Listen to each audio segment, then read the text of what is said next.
over time and time again on these things as you're trying to get the word out that, you know, you're a pretty aware person, you know, as far as that, but you just like go, well, I'm trying to get the word out, maybe I'll get screwed, maybe I won't, but I'm just going to go for it anyway? Is that your attitude, or what? Well, it's been my attitude. Now my attitude is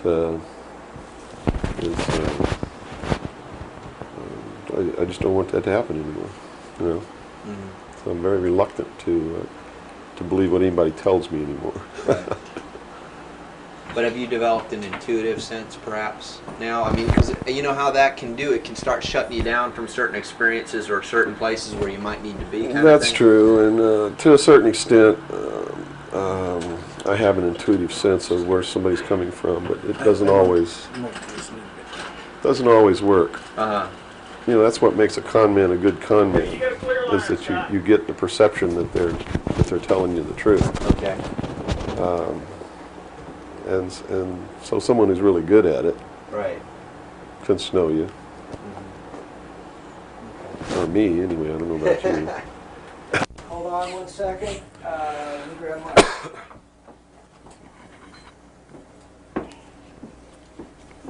Yeah, you want to wipe your face or anything? Yeah, fine. You got it? Okay. You all right, Robert? Mm-hmm. Robert, you set? Yes, I am. Scott, you're set? Yes. Bill, you ready? Yep.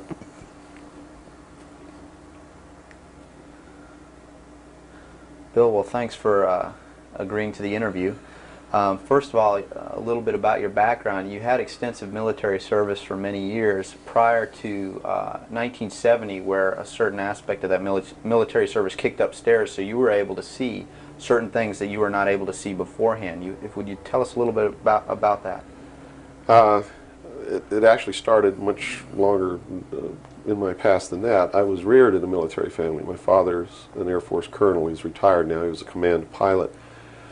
And as a child, I remember sitting around I remember the pilots at our house sitting around the kitchen table talking about their exploits in the cockpit and what they had seen in the skies. And some of that talk involved UFOs and what some of them called Foo Fighters. And I traveled all over the world, lived on military bases for most of my life. I was really an indoctrinated individual, you might say. I was as establishment as you could get, as gung-ho, pro-government, pro-America, pro-military. And that's why I went into the military, because that had been so much of my life. I went into the Air Force. I was in the Strategic Air Command for 4 years as an aircraft and missile and hydraulic technician, which is, I worked on the pneumatic and hydraulic systems of B-52 bombers, KC-135 aircraft, and Minuteman missiles. I had a secret security clearance. That's where I saw my first atomic bomb. I mean, we worked around on these planes, especially the ones on the alert pad, were always loaded, ready to go drop these bombs at a moment's notice.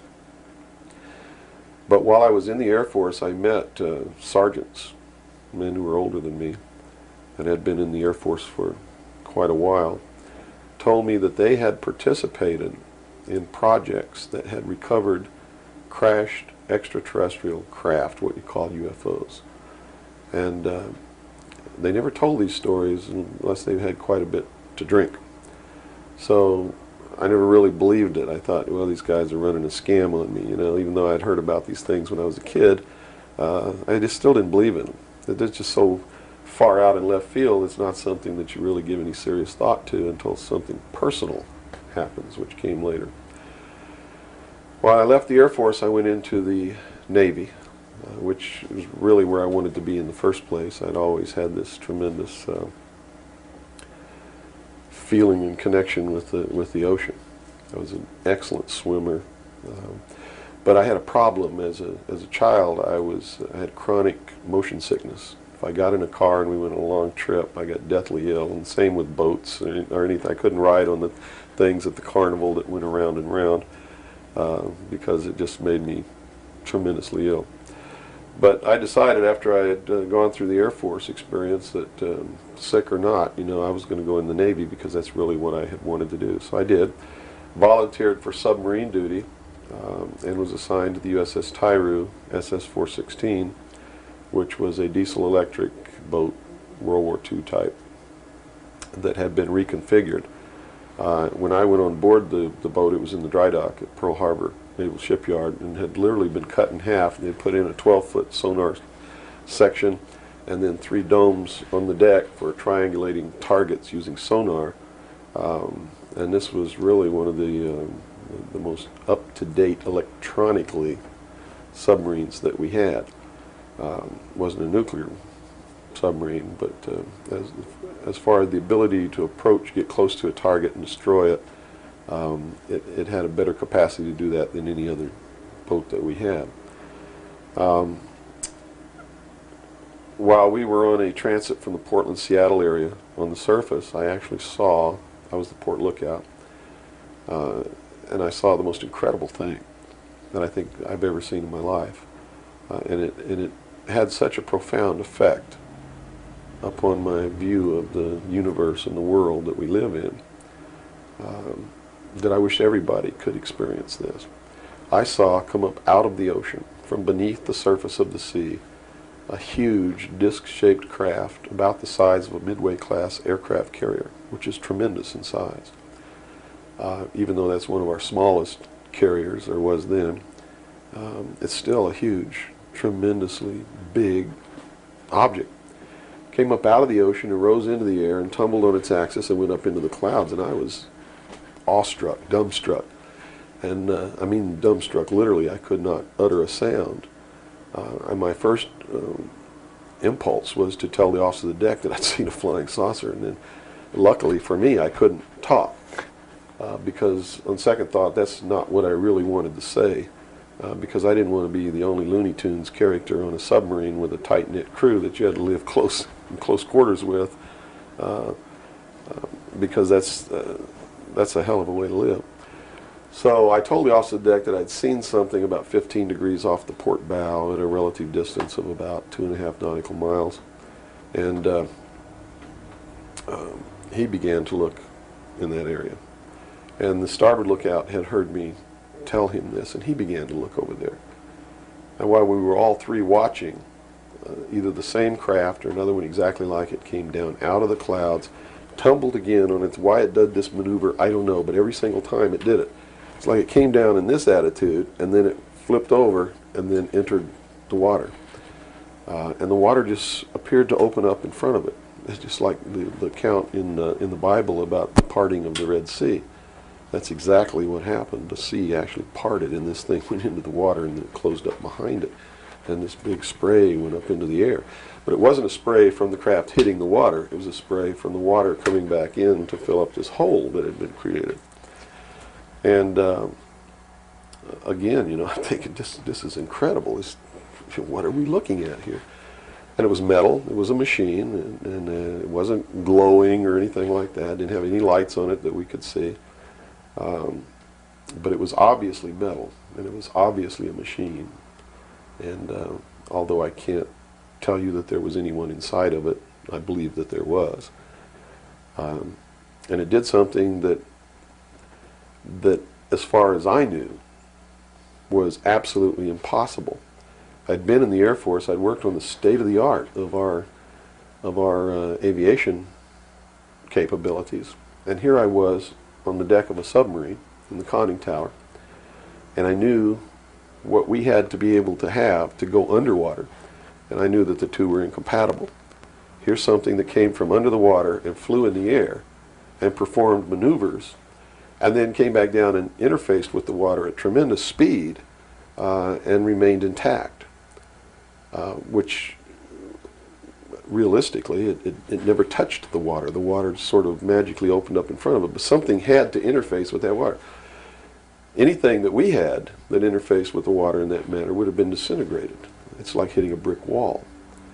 So I was looking at a technology that, as far as our laws of physics and what we knew at that time, didn't exist. This was in 1966. Ensign Ball was as shocked as I was. He called the captain to the bridge, who came up with the chief quartermaster, who brought a camera. And we all stood there and watched this occur over and over again for about 10 minutes. And I still to this day don't know if it was the same craft or a whole bunch of different craft going in and out of the water. But it seemed like that there was a hell of a lot of traffic on that freeway right there. And we were watching it as we went by. We never changed course. We never lowered or increased our speed. We made no attempt to communicate or signal. We made no attempt to get closer. And eventually, it just stopped. We were told not to discuss it with anyone, not even amongst ourselves, which was incredible. I never had been told anything like that in my life. You know, you can't talk about something. And to be told that we couldn't even talk about it amongst ourselves was even more extraordinary, I thought. But we didn't. We didn't talk about it.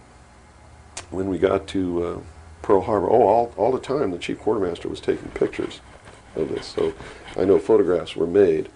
What happened to those photographs, I have no idea. But when we reached Pearl Harbor, we were not allowed to go ashore to go on liberty, even though we didn't have the duty. And about 2 hours after we berthed at the submarine base, a commander from the Office of Naval Intelligence came on board and debriefed each one of us individually in the captain's stateroom. And the ultimate outcome of the debriefing was that we didn't see anything, we didn't hear anything, and we had to read rules and regulations that told us that if we ever talked about what it was that we didn't see, that we could be imprisoned, we could be fined $10,000, we could lose all pay and allowances due or ever to become due. And I learned at that moment that the United States Navy didn't want anybody to know about what we saw, and that severe consequences could come down around the neck of anybody who did. And that was when I understood fully that, yeah, there's a real cover-up. These things do exist, number one, and at least the United States Navy doesn't want anybody to know about it. And there's stiff penalties for anybody who bucks that. Mm-hmm. Moving forward a few years from, what, 1966, I believe, you gained a special security clearance that revealed to you certain documents, or were revealed to you, or that you saw, yes, relating to this very cover-up. To this and many other things. I was eventually trained by Naval Security and Intelligence, and I was given a secondary NEC, which is Naval Enlisted Code, which was 9545, which is Internal Security Specialist. And an internal security specialist is someone who protects classified information and protects areas, so to speak. And I had a specialty, which I was trained in, which was Pacific Area Intelligence Briefings. And I was eventually assigned to the Commander-in-Chief of the United States Pacific Fleet, who was Admiral Bernard Clary at that time, and served as a member of his intelligence briefing team. And basically all that means, we really had a wonderful job. You come in about 4 o'clock in the morning and you go through all the message traffic and everything. And what you do is what we did was we prepared an updated briefing on everything that was happening in his half of the world, which he commanded the naval forces and marine forces, as a matter of fact. And put all this together in a briefing where we would update him on ongoing operations, brief him about operations that were scheduled to begin, political situations, deployment of Soviet forces, naval forces, everything. And after the briefing was finished, between 8 and 10 o'clock in the morning, then we were done, we were finished.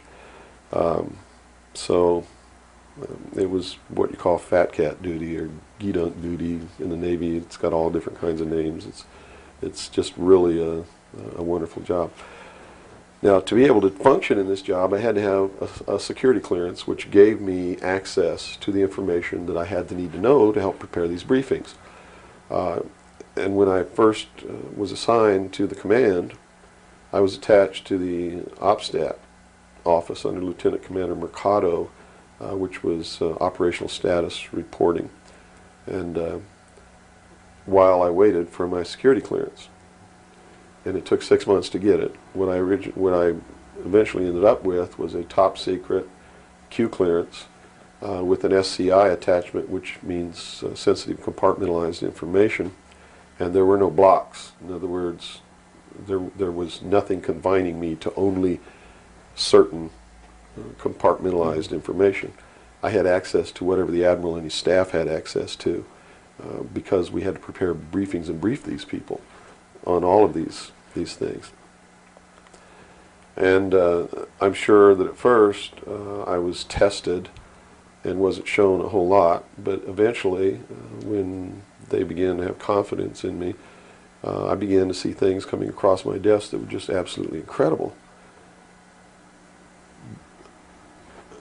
And a lot of it is really hard to talk about because it's so far outside the normal concept of reality for the average American that that they're going to find a hard time believing any of it.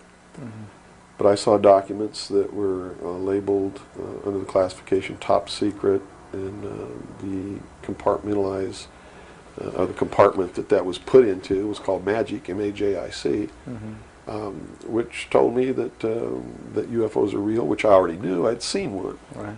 But this went farther than that. It told me that they were extraterrestrial in origin, that there were 4 different extraterrestrial species or races visiting this Earth, and that they had actually entered into an agreement with the United States government with one of these species of alien beings to exchange technology, and it told me all the projects that was underneath this. Project Red Light was actually the testing of extraterrestrial craft. Project Plato was a diplomatic project. Pounce was the recovery of technology. Pluto was the application of that technology to our own secret space program, not the public space program. There are 2 different space programs. One is what the public gets to see, mm-hmm. Which is overseen by NASA, and the other one is a secret space program that nobody gets to see, which is really overseen by the Navy Department under specialized compartmentalized black projects. And what these people are doing in secret is just absolutely incredible. I also saw documents under an operation called Operation Majority, which outlined the plans to bring together a one-world government. It also included extraterrestrial information within that. Project Grudge, which was the second project. First was Sign, and then Project Grudge, which contained all of the extraterrestrial information up to a certain point. I forget the year cutoff. And then it was contained after that in another project called Project Aquarius, which was the accumulation of the whole history of alien interaction on planet Earth.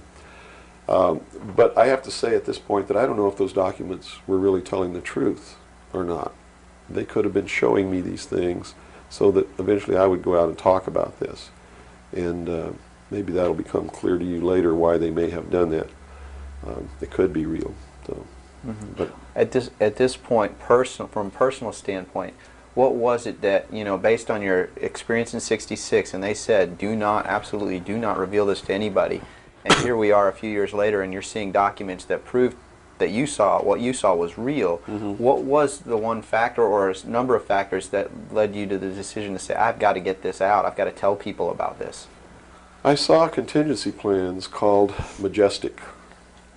And these contingency plans were to, first place, a contingency is a plan that can be implemented if certain things occur.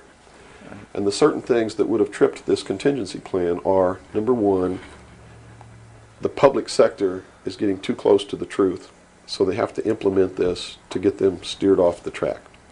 Or number two, we don't want to tell the public the truth about the alien presence, but there's so much alien activity occurring that the public is on the verge of finding out anyway. Let's tell them this story so that it doesn't cause consequences that we don't want. Mm-hmm. And that plan was called Majestic. I was in a bookstore one time. I'd never seen UFO magazine. Didn't even know it existed. In fact, I didn't even know that there was a UFO culture in the world of people who study UFOs or worship UFOs or have little UFO meetings. I had no idea that was occurring. I was in a bookstore one time, and I was looking at the magazine rack. I'm an avid reader, and I'm always in bookstores. And this one day, I saw a magazine just popped right out at me at UFO. And I picked it up, and I looked inside, and here is Majestic, all right there. And even the people who had been named to implement the plan were the ones who were actually implementing it. William Moore, Stanton Friedman. I'd never heard of Jamie Chanderay, but he was named, and they had brought out a supposed genuine document called the Eisenhower Briefing Document, which in reality is a fraudulent document. It's a fake, and it was created to implement the plan Majestic, to either indoctrinate the public on what the government wants the public to perceive as happening, or to steer researchers away from the truth, or both. So this wasn't revealing the plan of Majestic, but it was actually implementing the plan. Implementing the plan against the public. It was a psychological operation against the public. So this is what you saw. Right. So immediately my head began to spin around, and I began to think, God, I've got to tell people that they're being manipulated. This is a lie.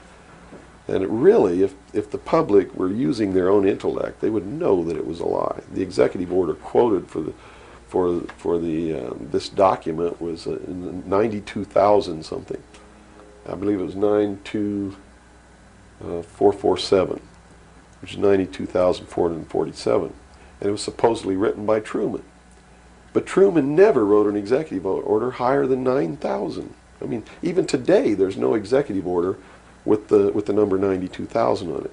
They've been consecutive since the beginning. So it was clearly fraudulent. So it's clearly fraudulent, but the public doesn't catch on to this. And here you got Stanton Friedman, one of the guys who implemented the contingency plan, Majestic, running around the country telling everybody it's not an executive order, it's a date, September 24th, 1947, which it very well could be a date. But it's listed in that document as being an executive order of the President of the United States, Harry Truman. And because of that, it's fake. And many other things. But specifically, that is the most glaring proof of fraudulent intent in the document. There are many other things in the document that also prove it's a forgery. But here they are. They're running this contingency plan, and here I am. I know all about it, and here's the public out there biting on it. They even ran that thing in the New York Times, like a 2 or 3 page spread showing all the documents. So it had tremendous credibility lent to it by that action. And so I decided that I had to tell the public and get people on the right track, which is, the right track is don't believe anybody. Okay. Don't believe me. Don't believe George Bush. Don't believe anyone. You got to go out and you got to get proof in your hand before you can believe anything. And to do otherwise today is the biggest mistake that anyone can ever make. You begin believing people, putting your trust in them, that they're telling you the truth. I guarantee you're going to take a ride on a roller coaster you don't want to be on. Mm-hmm. Now this controversy, and I say the very understatement controversy. Yes. It also is now extending, based on some things that you're revealing, into the Kennedy assassination. Yes, in the set of documents, which really was literally 2 or 3 file cabinets of documents, called Operation Majority, I saw documents which told me what happened in Dallas and why. And basically what these documents said was that the intelligence community felt that John F. Kennedy was a threat to the national security, which translated into reality means was a threat to the New World Order, the one world government which they were actively in the process of forming. Was there anything on record that indicated that he was out to, well, things that he did would threaten that New World Order? Oh, absolutely. He had written an executive order. I don't remember the exact number now, but it's available to anybody that wants to go look it up. He had written an executive order ordering the printing of United States notes, which would have broken the back of the Federal Reserve, which is one of the major instruments of propelling the United States into the New World Order by destroying our economy, the basis upon which we live, the basis upon which our whole society is founded, is being ripped right out from under us. That was one. Number two, he refused to provide air support for the invasion of Bay of Pigs, which ensured that that would be a failure. He had threatened publicly on several occasions to disband the CIA and scatter it to the thousand winds. He had ordered, in the documents that I saw, he had ordered the intelligence community to prepare a plan to disclose the truth about UFOs to the public. Now, I don't know what that truth was. Could be that maybe there are no extraterrestrials. But whatever the truth was, he had ordered a plan to be prepared that that disclosure was going to be done according to that plan within the following year. And the intelligence community considered that to be out of the question. And according to the documents that I saw, his assassination was ordered by the policy committee of the Bilderberg Group, which is really the secret world government, and was carried out by agents of Division 5 of the FBI, the Secret Service, the Central Intelligence Agency, and the Office of Naval Intelligence, of which I was a part, in Dallas. And it said that the assassin, the man who actually administered the head wound, was the driver of the car, William Greer, a Secret Service agent who used an assassination pistol built by the CIA for assassinations that was really an air gun that fired an exploding pellet or could fire a small hypodermic needle or a poison dart using any one of many different deadly poisons. Specifically, it said that he fired an exploding pellet which contained shellfish toxin, and that the act was plainly visible in a film withheld from the public. I looked for 16 years to find that film, and I finally found a copy that showed William Greer turn around and shoot the president. And since 1988, I've been showing that film wherever I'm able to show it to wake people up. It is not our government, though you have to understand, that is doing these things. It is not our government that's failing us. It's not the Constitution or the Bill of Rights that's a bad instrument. It is a group of men who belong to secret societies who have infiltrated our society and our government at all levels and are destroying it and subverting it from within. And every member of naval intelligence that I knew who was an officer was a 32nd or a 33rd degree Freemason. And I asked my commanding officer at one point, I said, why are all you guys Masons? He said, Masons are used to keeping secrets. It's part of their fraternity. So if you want someone who already knows how to keep a secret, you recruit Freemasons. Well, later on, I found out what the truth is. The truth is you're not going to be a naval intelligence officer unless you are a Freemason or a member of the Ancient Order of the Rose and Cross, but you have to be high degrees for that. I think the reason I was selected as a enlisted man is because I had belonged to the Demolay Society. Which is what? As a teenager. That's sort of the first level of Freemasonry. That's how they recruit teenagers and indoctrinate them into their principles so that they go right into Freemasonry when they become an adult.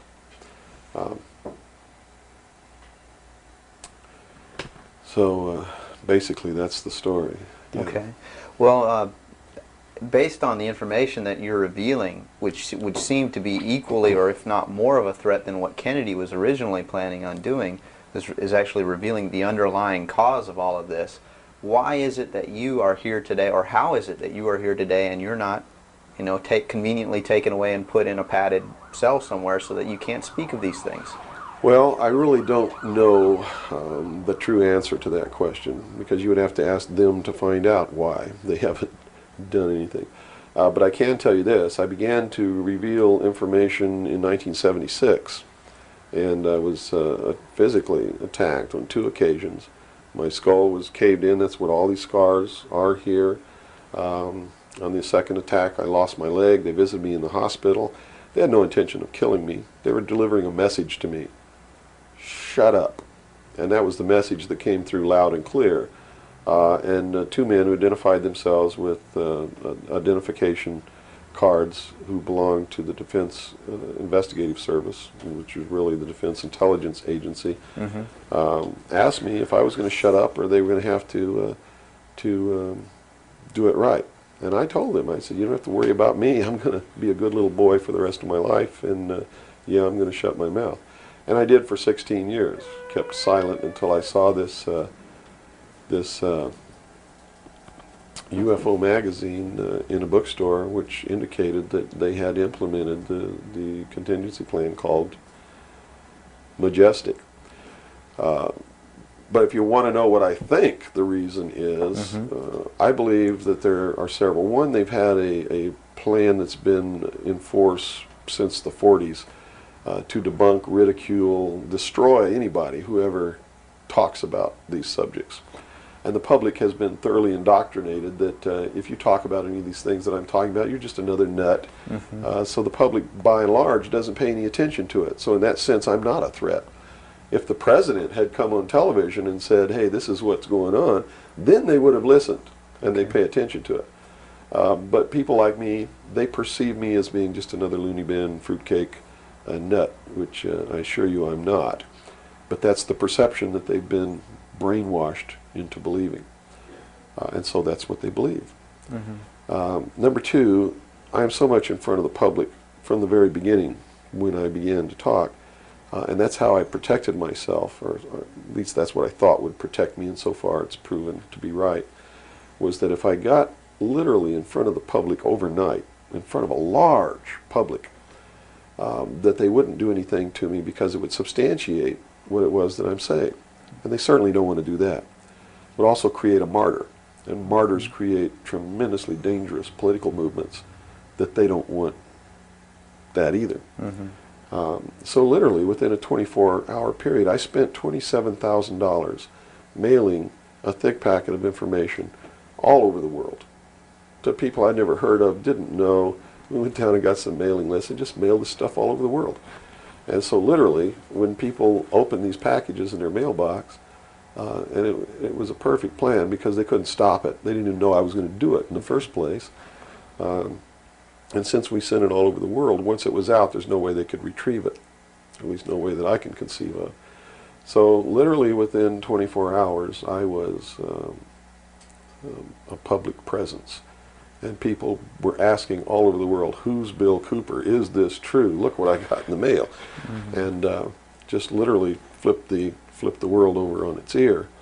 And I've been in front of the public ever since.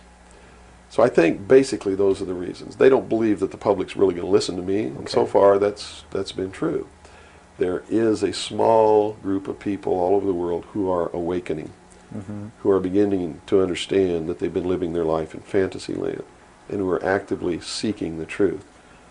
But by and large, when the secret power structure says, as I've put in the first chapter of my book, right out of one of their own technical manuals, that a nation or world of people who do not use their intelligence are no better than animals who do not have intelligence, and thus are stakes on the table by choice and consent, they're absolutely right about the majority of people.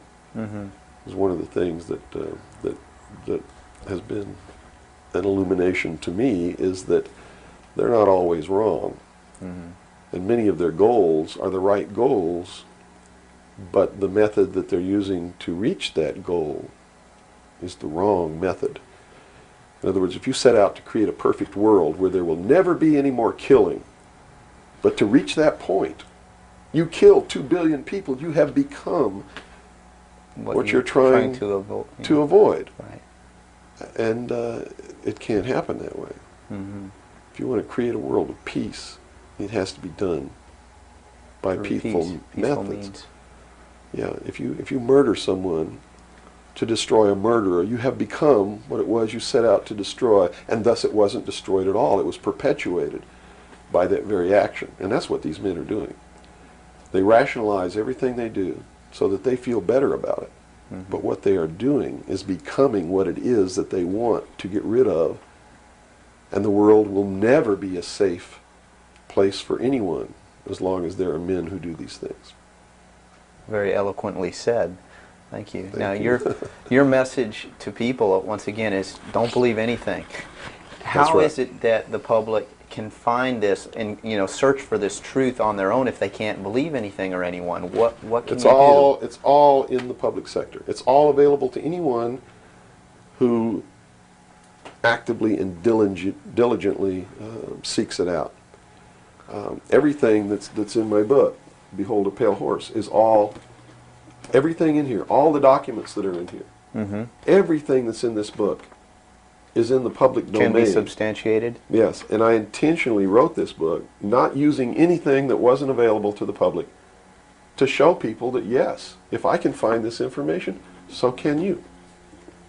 I have tons of stuff that's not available to the public. But as you can see by reading this book, you don't need that stuff because it's what you need is available to you. Public libraries are overflowing with the proof of what's really going on in the world, but nobody really utilizes it to the extent that they're able to pick this out and put it together. Another thing I've done for people is I've put it together for them so that they can see the overall picture rather than looking at small things and thinking that it's isolated. Nothing is isolated. It's all part of a big puzzle. And the puzzle is coming together, and when the puzzle is assembled, it's going to be a one-world totalitarian socialist government that nobody's going to like except the people that are running it. It's Hitler all over again. And the rationalization is we're going to create the world without war. The utopia. The utopia. But they will never create that utopia because they're not dealing with the problem that makes them want to create it, and that is the inherent flaw in each individual human being that makes us do the things that we do. Until that's overcome, there's never going to be a world without war or without rape or without killing or without robbery, and anybody that thinks that there is has already gone off the deep end. So the method is, here, I'm going to hold a gun to your head so you won't rape, you won't kill. That's right. Yes, okay, I understand. The title of your book, Behold a Pale Horse, what significance does that have? What are you saying with this title?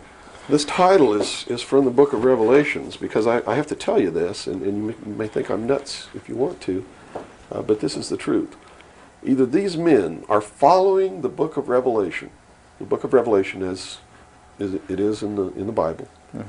They're either following it, just like a plan, and bringing the prophecies in there to pass to manipulate and control those who believe in those prophecies and neutralize them, so to speak. In other words, if this is written in the Bible and God has ordained it, who am I to resist?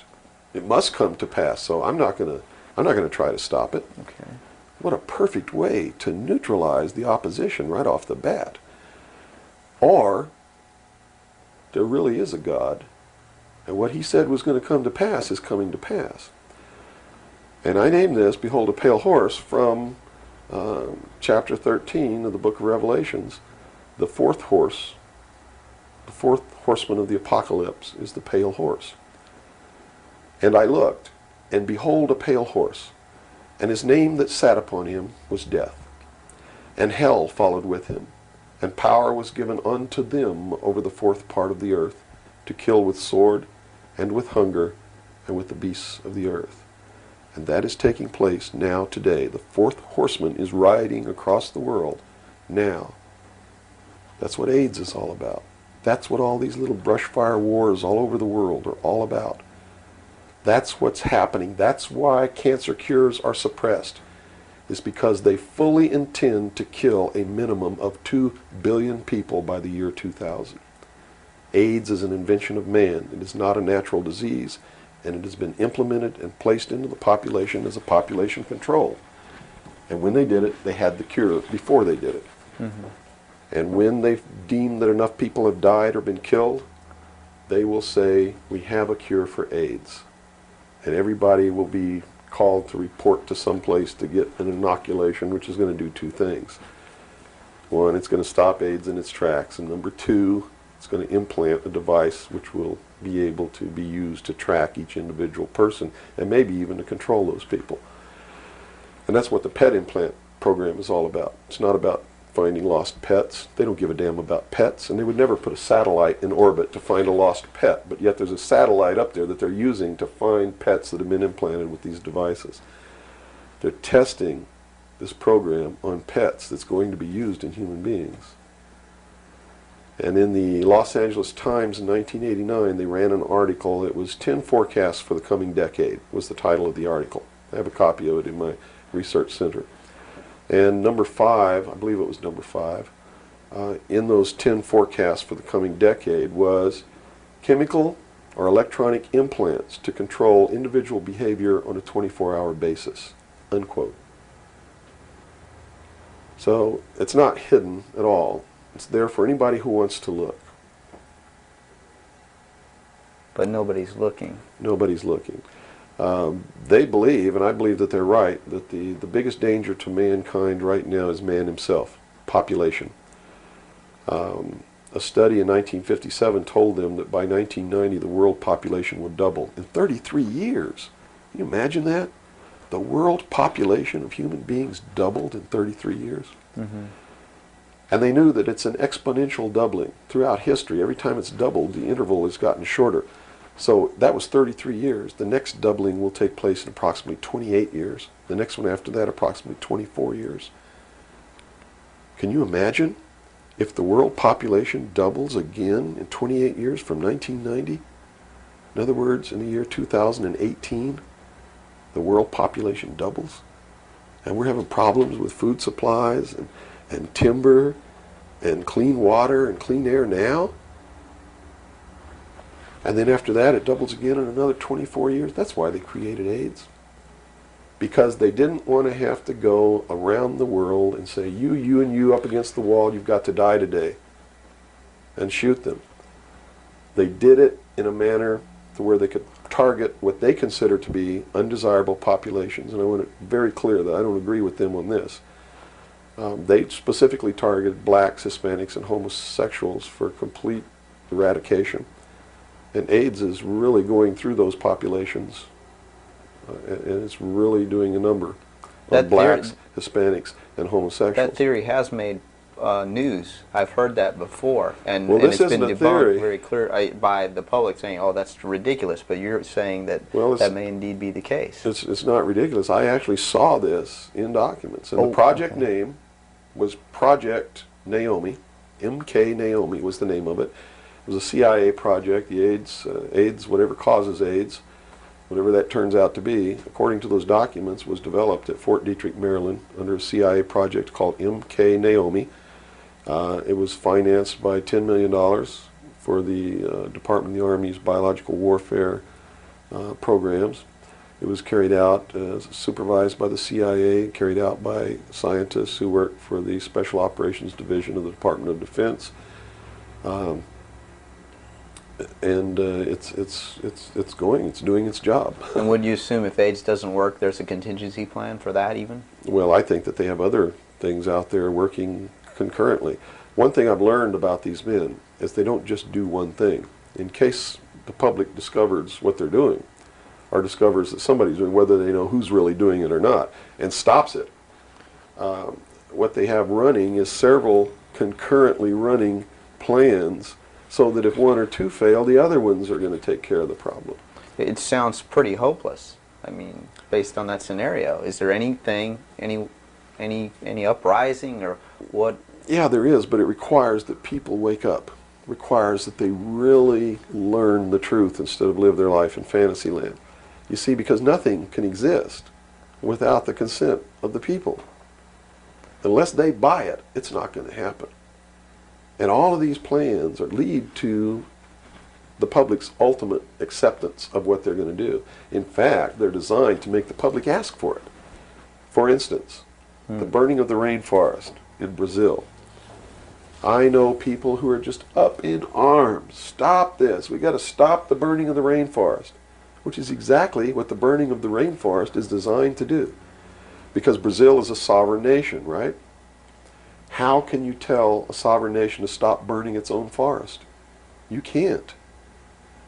What they're asking for is control over a sovereign nation by a world governing body who can then send troops, a police force, to make Brazil stop burning the rainforest, and that's why they started the burning of the rainforest in the first place. You see, they went down there and they built a road across the Amazon jungle that went nowhere. There was no reason for this road to be built. There was no place to go. It doesn't go from here to a city on the other side. It just goes across the jungle and ends. And they built this road, on purpose, because they knew that most of the people in Brazil are so dirt poor that they would see this road as the answer to their prayers. Free land, free timber, a way to support their family, a way to become wealthy, or at least more wealthy than they were, which was no wealthy. And that's exactly what happened. Millions of people headed out down this road and staked out some land and burned the forest and tried to grow crops. And they found that rainforest is no good for growing crops. It'll grow one crop, and then you got to go burn more trees and plant another crop because the soil is poor. And that's what's happening. And that's why the forest is being burned. And it was done intentionally to create the scream of stop burning the rainforest, so that then they could offer the solution. The solution is a world governing body that can then order and enforce that order of Brazil to stop burning So the rainforest. the green movement worldwide is As a now just a manipulation. manipulation Yes. of. Now it's been proposed time and again too that big business is behind things like this, and that would represent a capitalist approach. But what you're saying is we're heading toward a socialist approach based on this scenario. You have to understand the difference between capitalism, socialism, communism, what all of these things really mean. You have to understand that what the difference is between right wing and left wing. People, they use these phrases all the time, and they don't even know what these things mean. And it's just incredible to me to hear a socialist calling someone else a Nazi. Because Nazi means National Socialism. So here's a socialist calling a right-wing guy a Nazi, when what he should be calling the right-wing guy is anarchist. People on the right want no control. They're really anarchists. So Okay? they would, in theory then, or in fact, be in opposition to this ultimate movement. Yes. Whereas in appearance, they would be the ones behind it. Well, when you have a misunderstanding of what the terms mean, yes. Okay. Right-wing on the far right is total anarchy. They don't want anybody controlling anything that they do, and they believe that people are responsible enough that the world can exist without government, Okay. or the very minimal government that it would take to. On the far left, on the other hand, they believe that the government should be in total control and should be supply man with all of his needs. Well, creating a whole society that's dependent. Right. A republic is somewhere in the middle. It's governance by laws. Laws are decided by representatives who are elected by the people. And according to the theory, the representatives will do what is right, whether they get elected or not, because it's not really a democracy. A democracy is far left. People don't understand. We don't live in a democracy. This country is not a democracy. It is a republic. A democracy is ruled by the mob. The mob always votes themselves every kind of benefit that they can vote themselves. And whenever you do that, it means large, tremendously overpowering government in control. They vote themselves into dependency. That's it. They Okay. vote themselves into a dictatorship is what they do, where they lose all of the benefits that they intended to vote themselves into in the first place. Okay. And democracies are extremely dangerous to minorities, because if the majority of people don't like you, Right. they're going to vote that they kill you, and they can, that's it. Democracies are dangerous. Democracies are socialists. Democracies are communism. That's what communism is. The definition of communism is everybody doing according to their talents and receiving according to their need. And it doesn't work. We already know it doesn't work. Men, by his inherent nature, is greedy. So those at the top always end up having everything, and those at the bottom end up having nothing in communism. Socialism is different. Socialism usually ends up in a dictatorship, in a very controlling dictatorial government which even owns the people that it governs, so that those who live in fear of not having are provided for what they need, and in turn they worship this oppressive government. Socialists are children who went out into the world, took a look around and said, I can't handle it, and went home to Daddy. Okay. Daddy, protect me. Daddy, feed me. Daddy, loan me your car. Daddy tuck me in at night. Socialists are scared little children who are irresponsible, can't stand on their own 2 feet, and need Daddy to take care of them. Okay. Okay? Now we got the... But what happens when you go home to Daddy and Daddy does all these things for you? Tell me. Well, you never leave the home. You've not got no reason to. In other words, if you're being provided for in that way. You're being provided for, but what does it mean? Doesn't it mean that you have to do what Daddy tells you to do? True. Doesn't You're mean you under have to his be in rules. when Daddy tells you to be in. Doesn't it mean that you can't drive the car to the next town if Daddy tells you you can't. Doesn't it mean that if Daddy tells you to take out the trash, you better take out the trash? Are you beginning to understand the concept? When you ask for favors from Daddy, you have to give up freedom in return. Great. Okay. So socialism always leads to repression of liberty, freedom, equality. All of those things fly out the window so that you can have free health care, Mm-hmm. so that you can have a place to live but you don't have to pay the rent, so that you can have food given to you by the state. And that's where we're headed. Right in this country right now, we're almost totally socialist, and now people are screaming for a national health care policy, Right. health care insurance. Now, the other aspect, once again, I'd like to go into is the anarchy or the right wing, which we just into that similar. Anarchists believe that they can be responsible, that they won't hurt other people, Okay. that your freedom never ends until it begins to infringe upon someone else's freedom, and that no one should have any control over that there should be no speed limits on the highways. Mm-hmm. The problem is that, again, just like on the socialist side, you have people over here that are human, and human condition means that ultimately somebody's not going to be responsible, that they're going to drive too fast when they've had too much to drink, and they're going to kill innocent people. The answer is a balance. You know, the law of the universe says this. It's a law of physics, really, and everybody can understand it. For every action, there is an equal but opposite reaction. There can be no good unless there is evil. There can be no man without a woman.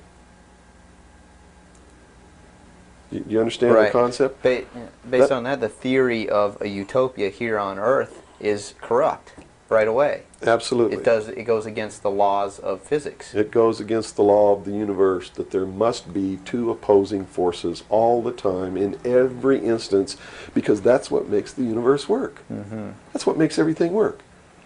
What we need to do is stop trying to go way over here and establish some utopia of freedoms, or way over here to establish some repression of freedom so that we make sure that we got something on the table to eat. Mm-hmm. And strike a balance between the two that works. And stop withholding information. What makes it difficult for anyone to succeed or live, or for us to really come together and have peace in this world, are all of these people who think that they are the guardians of the secrets of the ages and have only them have truly mature minds, so only them are worthy of knowing the secrets and the real science and the real metaphysics and all of these things. So they repress it and they keep it secret. So the rest of us live out our lives and we don't know the truth of what life is really all about. Therefore, we're always stumbling over each other and getting in each other's way and doing the things that we profess that we don't want to do. Mm-hmm. Simply because we don't have access to the truth. If we had access to the truth. Now, I got to tell you this. Back when these men first began establishing these societies, these mystery schools, and suppressing information, the common man was uneducated, did not have an intellect capable of understanding these secrets. They were really beasts of burden for the most part, Mm-hmm. and they lived their whole life in toil. Right. But things are not that way now. Most people have a good education. They have a good mind. They're capable of understanding if they're taught, and if they're taught correctly. And I think it's time to teach people what the truth is and quit hiding it, so that we can come together as one humanity and make a balance and live together in a balance. You know, evil's never going to disappear. Mm-hmm. Neither is good. But we can maintain a balance and life can be good. Instead of swinging back in this tremendous battle between these two opposing, radical, extreme ends of the scale. That's got to stop. I've never understood why somebody would join together in this band of people and call himself a Democrat and not vote for anybody else if they're not a Democrat. That concept is beyond my understanding. And Republicans and Libertarians and Populists and Communists and Socialists and this and that, and blacks and whites and Indians, and there are so many sects and groups and segments, and we're so fragmented that getting together is going to really be difficult. But we've got to do it. Because if we don't wake up and do it ourselves, these men who meet in secret and plot the manipulations are going to do it whether we want it or not, and they're going to do it at the point of a gun. And they're going to take away everybody's freedom because they don't consider us responsible, Capable of having that freedom. are capable, are even of using our intellect. So they'll put us in shackles and control us and force us to be peaceful. That's what the plan is, and that's what the New World Order is all about. Well, we've run from UFOs right to this, and at first a person might watch this and say, "Wow, this is really strange." But where we've come down to, based on that beginning, is quite in the realm of common sense. Well, it's not strange at all. It's what they've been trained all their life, that if they hear these buzzwords, they're listening to some loony idiot talk and it has no substance to it. Once they get into it, though, and begin to understand that everything is interconnected, it's leading us toward one end, a one-world totalitarian socialist government, and begin to see it coming to pass all around them in their life, and understand that nothing happens by accident. It's been planned for many years. Then they begin to understand that UFOs play a big role in this. Because if they're real, it's the most significant thing that's ever happened in the history of man, and may be the driving force behind locking up the human race.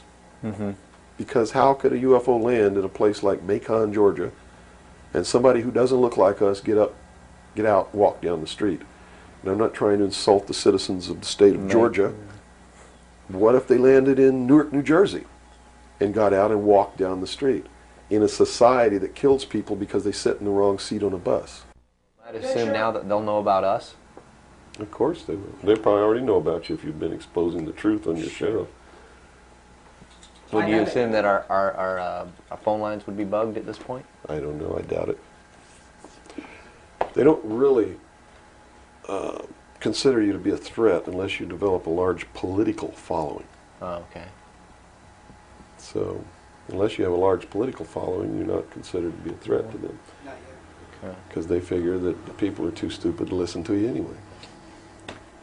And generally, they're right. So we're in the process of educating people then. Yeah. It's the best thing. Education is 60 or 70% of the battle. Yeah. Because people automatically begin to do the right things once they learn what the truth is. They're Robert, educated you to it. set?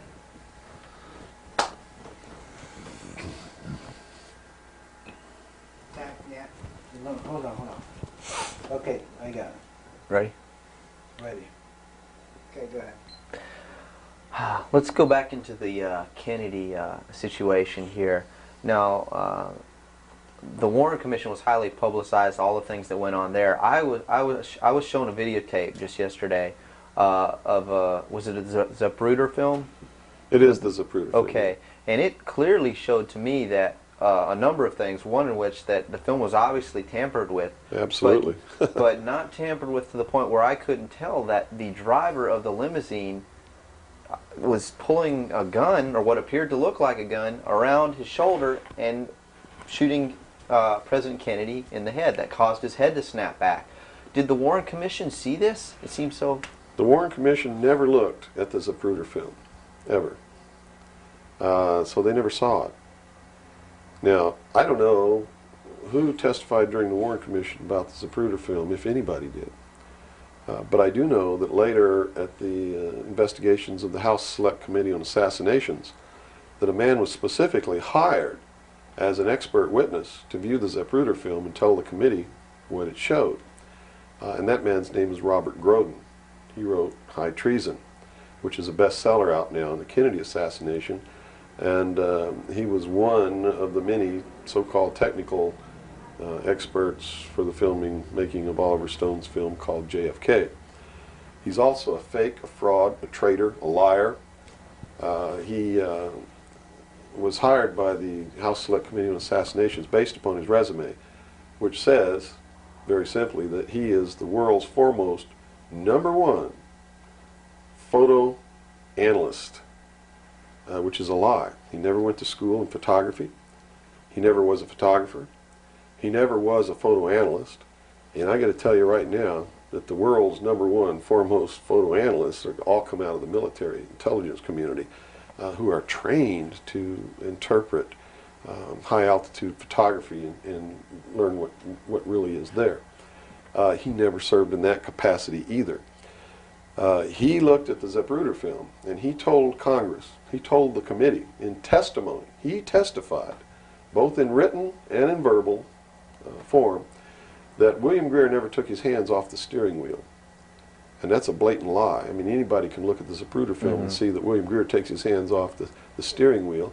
And even if you couldn't see it, if they cut out the frames, you can still see that William Greer, if this were the seat of the car, is turned all the way around with his right side against the rear cushion of the front seat, looking directly at President Kennedy in this attitude, and it is a physical impossibility to have both hands on the wheel in that attitude.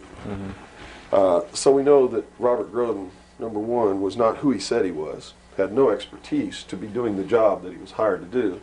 #2, even if he had no expertise, it is plainly visible in the film that William Greer could not possibly have had both hands on the wheel. So we know that Robert Groden didn't make a mistake. We know that he intentionally lied to deceive Congress and thus the American people. And what's real strange about it is he's been very active in the research community, supposedly exposing the assassination of President Kennedy. But if you look what he does, he is constantly coming up with new theories, supposed new evidence, most of which is fake. And in his book now, High Treason, he makes a statement that Kennedy was probably hit from the front and the rear at the same time. His job is to keep the American people confused and propagate the lie that our government is no good, that it's our government who assassinated John F. Kennedy. And I'm here to tell you, it wasn't our government. It was the secret societies known as the Illuminati, the Knights Templar, the Freemasons, who assassinated John F. Kennedy. And the proof is right there for anybody who wants to see it. William Greer was a Freemason, #1. He was the Secret Service agent who shot Kennedy. #2, in Dealey Plaza, there's an obelisk, a monument commemorating the location of the first Masonic temple in the state of Texas. Dealey Plaza is on the 33rd parallel, which is one of the sacred numbers in Freemasonry. He was assassinated in a manner that assured the greatest flow of blood, which is called blood atonement, which was practiced by Freemasonry in the early days and supposedly is not practiced now. But in reality is the method of choice of execution, trial and execution by Freemasons. The Bilderberg group that orders his execution is the Supreme World Council of Freemasonry and consists of 39 permanent members, which is 3 times 13, which is also the exact number of men who signed the Constitution, 39. You see, our forefathers were also members of this secret group, and this country was founded to bring about the New World Order. And it's all in the Great Seal of the United States, which was, and that the design of the Great Seal was made law in 1782. It's just absolutely incredible that the American people don't understand that groups of men don't get together and meet in secret and take blood oaths which say that they can be cut open and their heart ripped out of their body and their intestines scattered over the floor if they talk about the secrets. That's not a benevolent fraternity. That's a dangerous group of men. Grown men don't play games like that. They're serious. It's the secret societies who are bringing about the New World Order. They're the ones who killed John F. Kennedy. There's nothing wrong with our Constitution or our Bill of Rights. But Americans are going to be convinced that our government sucks. And that's what all this stuff is all about. So at the beginning, the founders of this country actually did create what was I guess you could say, an above board, good government basis for a good government. Yes, they gave us every tool to ensure the success. But it was an experiment, you see, because man had always claimed that he could rule himself, but had never been allowed to do that. Even in ancient Rome, they call it a democracy. And the man didn't rule himself. He was ruled by other people who made man think he was ruling himself. But the truth was, a Roman centurion could march down the street and grab anybody they wanted to and make you do whatever they wanted to, or just execute you on the spot. And that was the truth of the matter. Those weren't free people. In the history of the world, there had never been a people who were truly free or who truly ruled themselves until the United States of America was created as a republic by which we ruled ourselves through elected representatives whom we sent to the State House, either in the states or to Congress, to do it. They also gave us every tool by which we would destroy ourselves if we weren't capable of doing it. The United States and France, the revolution in this country and the revolution in France, were created to bring about governments which would function as the antithesis to the kings and queens of the world and cause them to topple off their thrones. It also gave man a chance to prove once and for all whether he could rule himself or not. And if he could, fine. That would be the New World Order. If he couldn't, they built the tools into the Constitution to allow them to take it away from us. And those tools are the creation of the federal democracy within the boundaries of Washington, D.C., and the right to contract, through which, if we were irresponsible, we would contract to receive rights from that federal democracy and thus, in return, give up our freedom. And that's exactly what's happening. It's exactly what we've done. John F. Kennedy was short-circuiting the New World Order. He had ordered the printing of constitutional money, United States notes, which would have destroyed the Federal Reserve, which is not an agency of the United States government. It's a private corporation owned and operated by the world bankers, controlled by the Illuminati. And its purpose was to destroy the middle class in this country and thus our economy, and throw us at the mercy of the New World Order. And we see this unfolding now. You see it unfolding now. You are seeing, and I predicted this well in advance, you are seeing the destruction of the economy of the United States. And it will continue. It will not get better. It's downhill from here on out.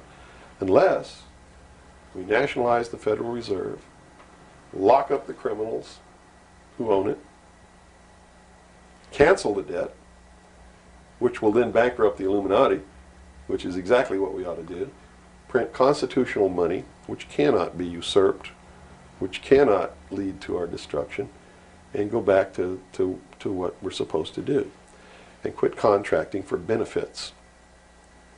We're escaping from the laws of nature, and there's a terrible consequence for that. Mm-hmm. Terrible consequence. We have to function within the laws of nature. You can't contract for somebody else to keep you alive. You have to be responsible within your life to keep yourself alive. Mm-hmm. And if you can't do it, then you have to die. That's the law of nature. You see. Kennedy also did a lot of other things. I mean, he was a believer in the Bible. These men who are bringing about the New World Order don't believe in the God of the Bible. They believe in the God of light, Lucifer, the angel of light, who was flung down to the earth and became the Lord of the world. That's their God.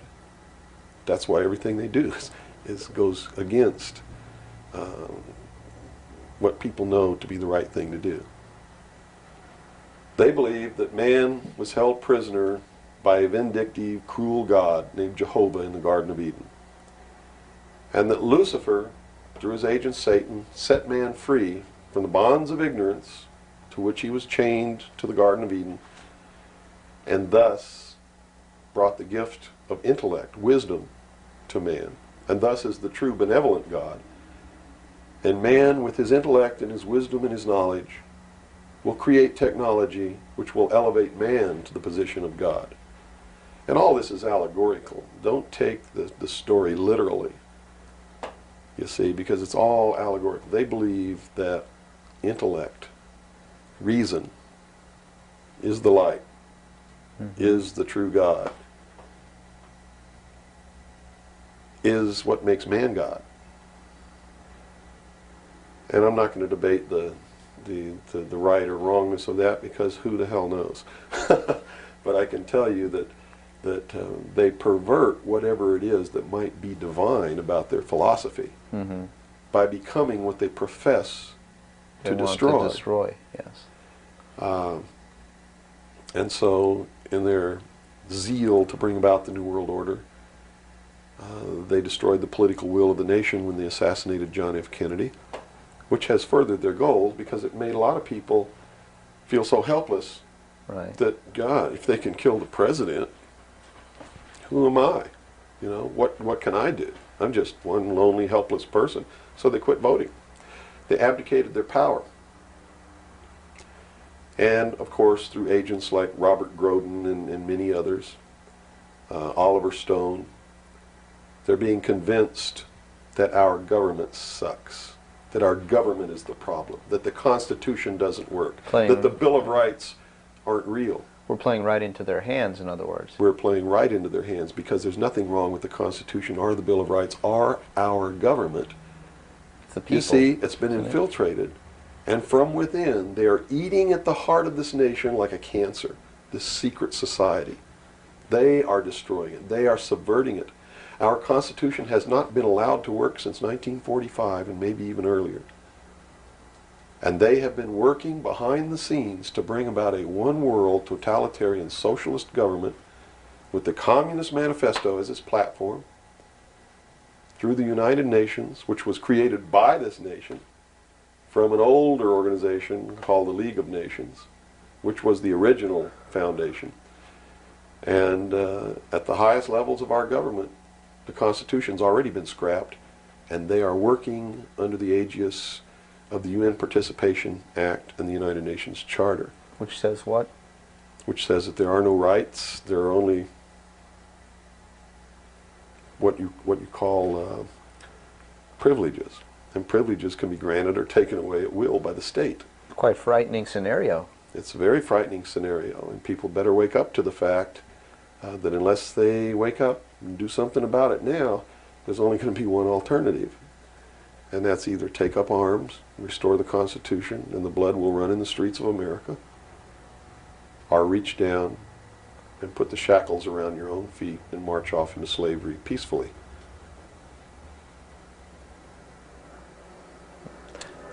Not going to be easy the coming years. Wow. Now, historically, this may or may not relate, but at least modern world, contemporary world history does not include the stories of Atlantis and Lemuria that go predate.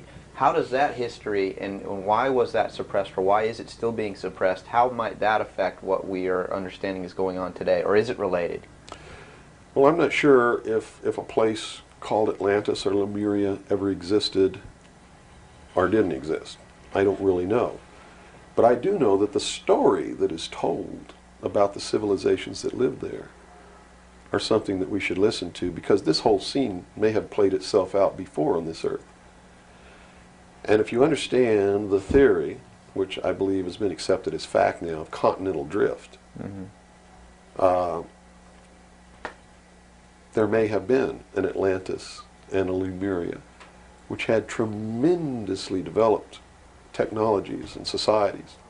And the same scenario that we're playing out now on this great stage called the world may have played itself out over and over again in the past for millennium. In my investigation of the mystery schools, the secret societies that are bringing all this about, that really control everything behind the scenes, I found that this is all about religion. And it's all about a recurring theme that is penetrated and is at the heart of every religion in the world. And that is a creator or a creatress who has a son that is sacrificed and then is resurrected and saves the world or saves humanity. It seems to be an archetype that is within us. And so that you don't go flipping out watching this tape. I'm a Christian. I believe in the teachings of Jesus Christ, even though it may turn out that he may have never lived.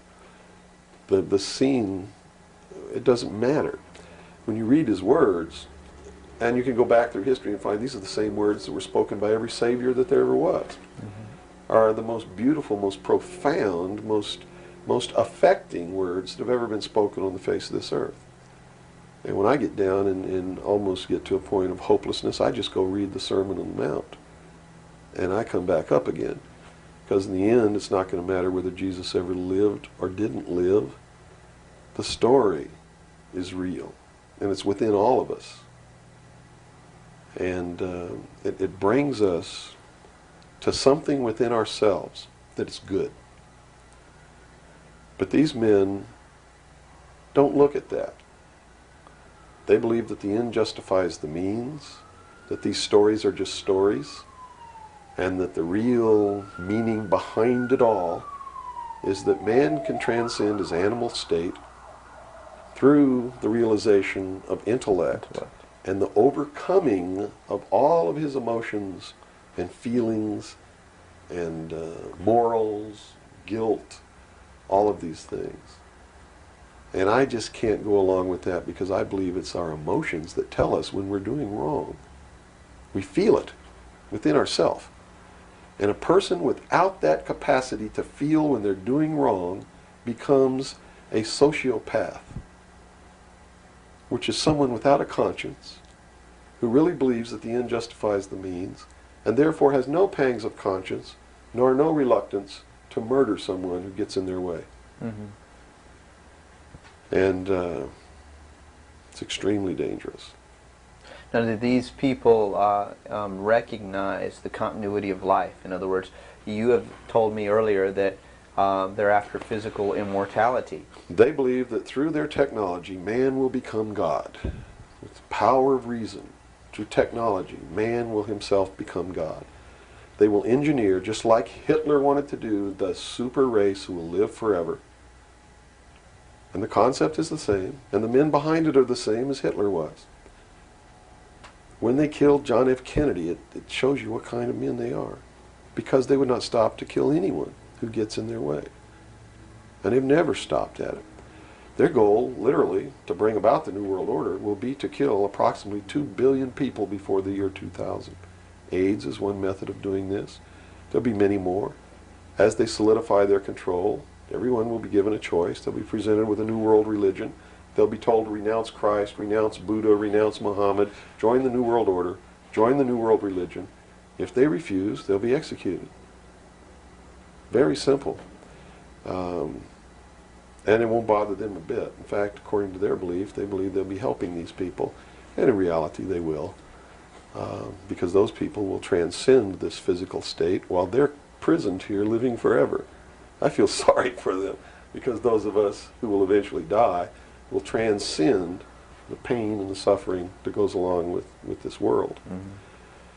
And they're so egotistical that they preserve whatever they do so that the diligent can find out what kind of men these men really are.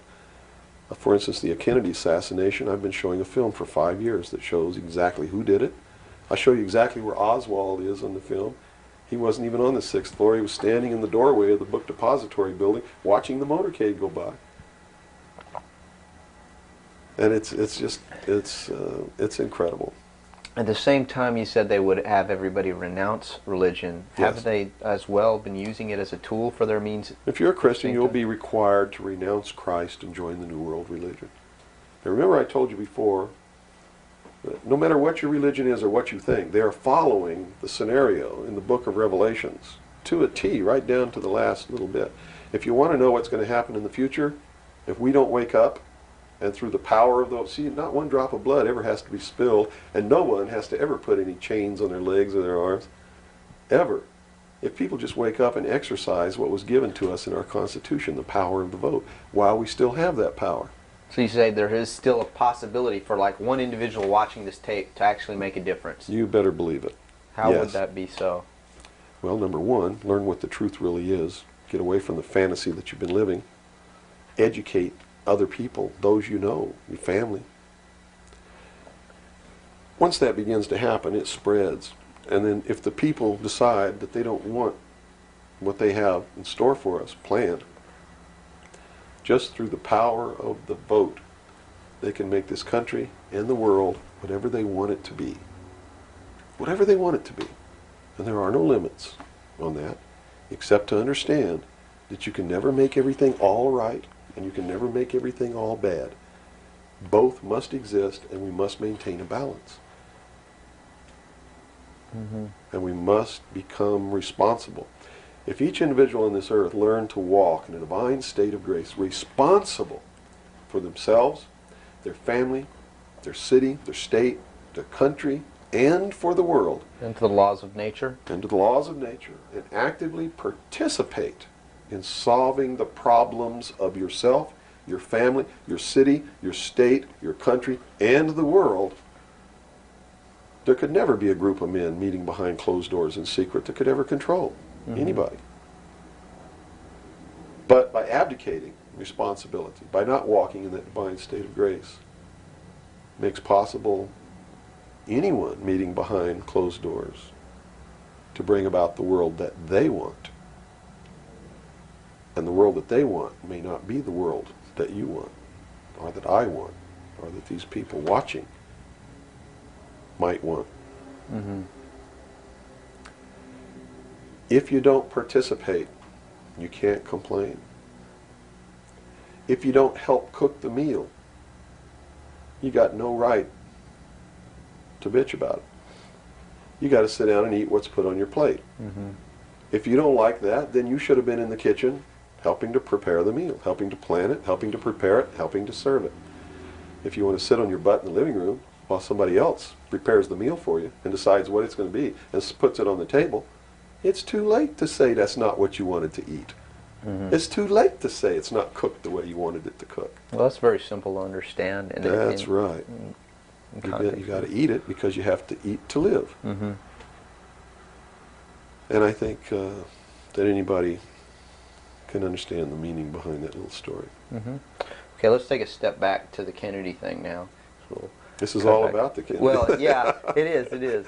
But just specifically about, once again, I want to bring up the film as well. Another thing that came to my mind when I viewed it is that the two Secret Service men, the driver and the person sitting next to him in the front, regardless of what they claim happened, obviously did not operate in a way that you were trained as a Secret Serviceman to protect the president. Shouldn't they have just driven that car right out of there, and the other guy should have done something to protect or look for who's shooting? You know, it just didn't seem to make any sense. How would the Warren Commission not? They didn't see the film, so I guess they didn't see the film by design, because if they saw the film, they'd have to be responsible for the decision that they made that Lee Harvey Oswald was a lone assassin. Okay. So I think they didn't see the film on purpose because they didn't want to have to be responsible for saying, hey, look, the driver did it, you know.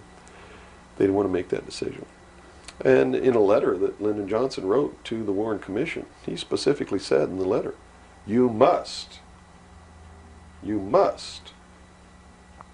quickly identify Lee Harvey Oswald as acting alone with no conspiracy so that America can get back to business. Was Lyndon Johnson acting on behalf of the secret society, or was he concerned of course. with... He had to know all about it and approve of it because he was going to be the new president.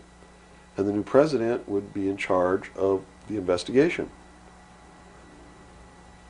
How high up a government official do you have to be before you're briefed of this, you know, the total of all the things that are going on, the reality behind them? Well, you have to understand that nobody exists on a high level in government who's opposed to the New World Order. Nobody. Our government has literally been infiltrated, and there's a cancer within our government destroying it, eating it, nibbling away at it, hacking off its limbs.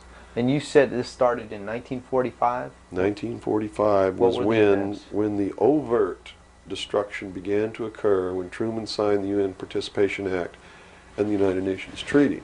It actually began long before that, when these secret societies began to infiltrate the government and appoint their members to important posts. Infiltration is easy. If one gets in, he can then appoint and hire others to replace people who are not members below him.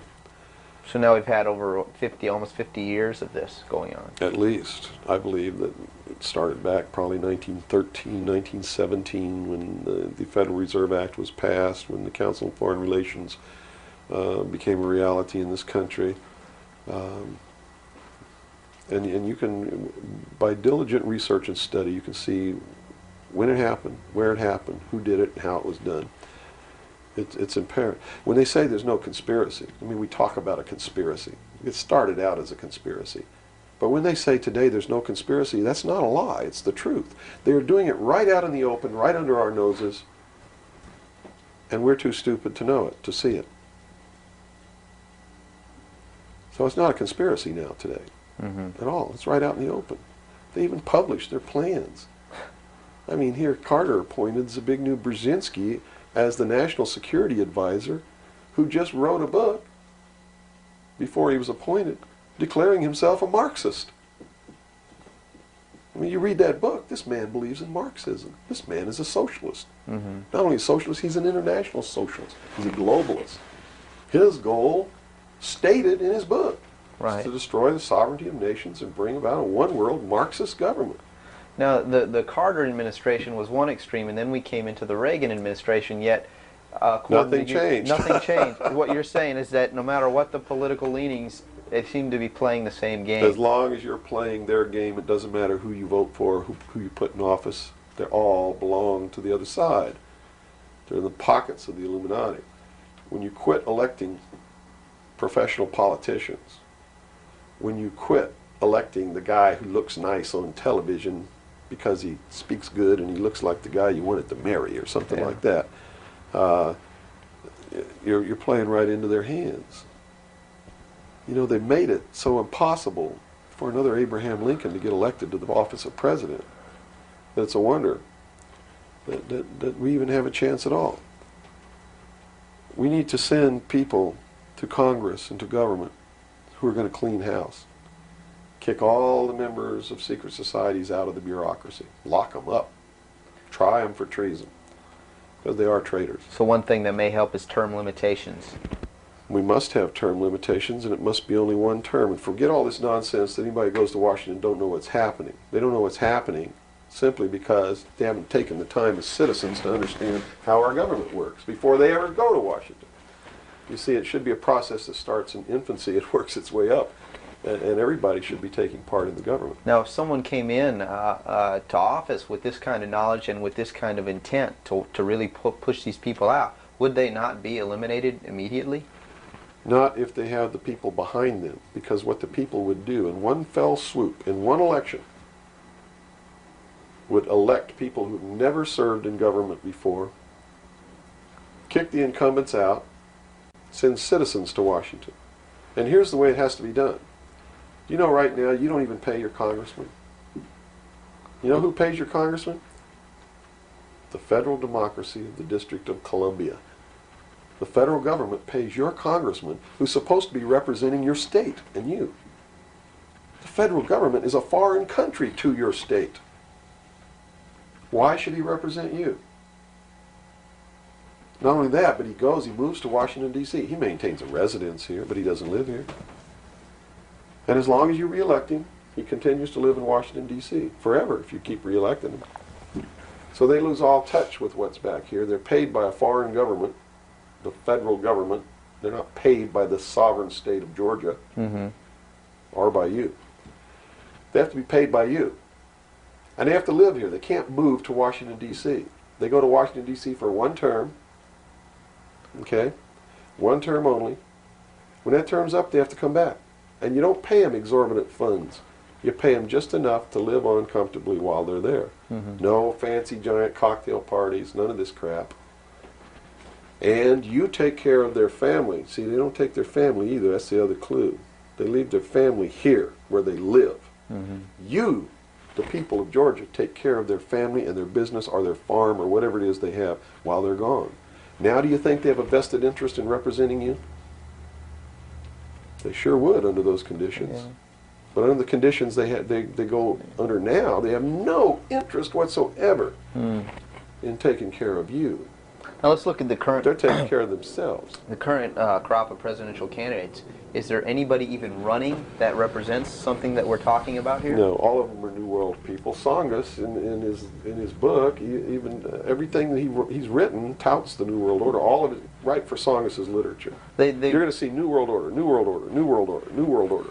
Clinton, the governor of Georgia, was selected in 1991 by the Bilderberg. Governor of Arkansas was selected in 1991 by the Bilderberg group in Baden-Baden, Germany, to be the new president of the United States. Remember what happened to Gary Hart? What did he do? He went out on a boat with a woman who wasn't his wife, and he was destroyed. Look at Clinton. What's happened to him? Nothing. The press is on his side. They're helping the guy. You know why? Because he was chosen by the people who own the press to be the next president of the United States. Now, I don't know if he will be or not. That's up to the American people. But if they get their way, he will be. Bush is one of the most heinous criminals that's ever walked on the face of the earth. Bush is the man who's been a CIA agent since his college days. He's a member of the Skull and Bones, the Russell Trust. He was initiated in a casket with a ribbon tied around his genitalia, which symbolizes that he's a priest in the temple of Isis. A pagan, this guy. This man is a member of the mystery schools. Well, he has the outward appearance of a good Christian, church-going Christian, no? They do whatever they have to be approved by the people, but in secret, they're not at all. This is a man who practices pagan religious rituals, magic. Doesn't matter what you think of all these things. I'm just telling you, this is what he does in secret. He is the man who, when he was chief executive officer, when he was president of the offshore division of Zapata Oil, organized and began the first large-scale drug smuggling operations into this country. George Bush is the one responsible for the drugs on the streets. And the war against drugs is not a war against drugs, it's a war against the Bill of Rights. We've already lost the Fourth Amendment in this war. That's true. And we're going to lose everything else. You watch on, it amazes me, people watch on Saturday night, cops, top cops, tough cops, 911. All of these stories that are glorifying the police state, and they're falling right into the manipulation. As they watch police with no search warrant, with no court order, break down people's doors, tear out their walls, rip open their mattresses. All in the name of the war on drugs. Pretty sneaky. It's pretty sneaky, all right. You see them stop people in the streets, and the guy's got $400 in his pocket. They don't press any charges. They didn't even have any reasonable suspicion to stop the person and search him. And what do? They take their money, and they don't give it back. And America's watching this. And the stupid idiots, yes, you stupid idiots, you sit there and watch it, not realizing that when you take away that man's freedom, you've also taken away your own. You see, because they can do the same thing to you. Just because you talk a way that they don't like you talking, or because you wear red shoes and they don't like red shoes, they can do the same thing to you. And under the new law, without a court order, without a search warrant, they can break down your door, they can rip open your mattresses, your couches, your walls, they can trash your house. All in the name of the war on drugs. And let's say they don't like the color of your shoes. All they have to do is drop a little pouch of cocaine in your living room, behind your couch, and find it and say, aha, you're a drug dealer. What happens then? Now they can confiscate your house, all your possessions, all your property, all your bank accounts, all your cars, boats, vacation cottages, whatever you have. And they can auction it off within 24 hours without ever even pressing charges against you. Without a court order, without due process, without just compensation. And there's not a damn thing that you can do about it. Not a damn thing. At least right now. At least right now. And the reason you can't do a damn thing about it is because you're the one who brought it about through your stupidity. You're mentally crippled. You're operating from a position of ignorance, apathy, abdication, irresponsibility. We're losing our country, our freedoms, everything. Now, these are strong accusations of the American public. What do you hope to accomplish by angering the very audience that you want to watch and listen to you? Go prove me wrong. Go make me the idiot. In so doing, you're going to find out what the truth is, and maybe you'll wake your up. And if you do, maybe we can save our country. Because I don't really care at this point whether you get mad at me or not. My country's disappearing. My freedoms are disappearing. My daughter's going to live as a slave in the New World Order if you people don't wake up and help me. So, if I had a 2x4, literally, I would smack you upside the head with it. I don't care if you get mad at me. It's beyond that state. You know, I'm willing to put my life on the line. Why would I care if you get mad at me? Mm-hmm. You know? People say, well, don't you feel threatened? Don't you feel like your life is in danger? Are you kidding? You're the people who sent your sons and daughters to fight an illegal, immoral, unjustified war in the Middle East? And that didn't bother you a bit, that they might have got killed over there, and you're worried that I might get hurt or killed? Right here, really defending my country? Really fighting in defense of the Constitution? Right. You brought up the Persian Gulf War. That's something that's still on a lot of people's minds. Based on what you're saying, what was the reason for that war? They should feel really guilty. They should feel really bad about that. I mean, what about a Saddam Hussein that everyone seems to agree is you know, the evil man here, that we had the right to go in and punish, destroy, or whatever? Well, it's funny that the man who purported to want to destroy Saddam Hussein was the man who really built Saddam Hussein when he was in the Central Intelligence Agency. We have been building up Saddam Hussein's arsenal. His technology comes from us in the Soviet Union. We built him up to create that war. We did it for a purpose, and the purpose was, look at this. If George Bush knew what he was doing, how come he didn't know what he was doing? Here's what he said. We've got to send troops to the Middle East because we can't afford to pay $26 a barrel for oil. That's on tape. Next he comes out and he says, no, it's not about the price of oil. It's because Saddam Hussein's not going to stop at Kuwait. He's going to go into Saudi Arabia, and those are our friends, our buddies. So we got to go defend Saudi Arabia. And then James Baker says in a press conference, nope, it's not about Saudi Arabia. It's not about $26 a barrel for oil. It's about jobs. Folks, we're going to get you a job, and to do it, we're willing to kill your sons and daughters. Yes, sir. We're going to send them off to get killed so that you can have a job. Prosperity. That's what it's all about. Well, what was the actual scenario if we hadn't have gone in? Well, see, that's not the end of it yet. Then George Bush comes out and says, whoa, the White House is flooded for telegrams. They don't want their sons and daughters to get killed for a job. It's not about jobs. It's about naked aggression. Yes, sir, there's a little Hitler over there called Saddam Hussein. Yeah, and we're going to go destroy him because the world doesn't need another Hitler. Never mind Pinochet in Chile, who's another Hitler. Never mind all the other Hitlers in the world. Was that Never mind Tiananmen Square. Well, then, you know, then people would say, well, the American government's not interested in that because money is not in you know, it's the oil here. We're talking about money. No. So you're saying it's not even that. No. They've been planning this war for years. In fact, Arco Press wrote a book about it. The name of the book is Rapid Deployment Forces. It was published in 1985. It names Kuwait as the country. It talks about Operation Bright Star, where they've been practicing the war every year since the early 80s. Sending troops over there practicing the war. Liberating Kuwait. It's even named in the book. The whole thing was spelled out years ago. What it was all about was to establish the New World Order. You see, because for the first time in the history of the world, it's established the legal international precedent that the United Nations could pass a resolution and send its police force to enforce that resolution, and that the member nations would have to pay for that action. And George Bush said it very clearly, but nobody was listening, when he said, no longer will any nation stand against a world united.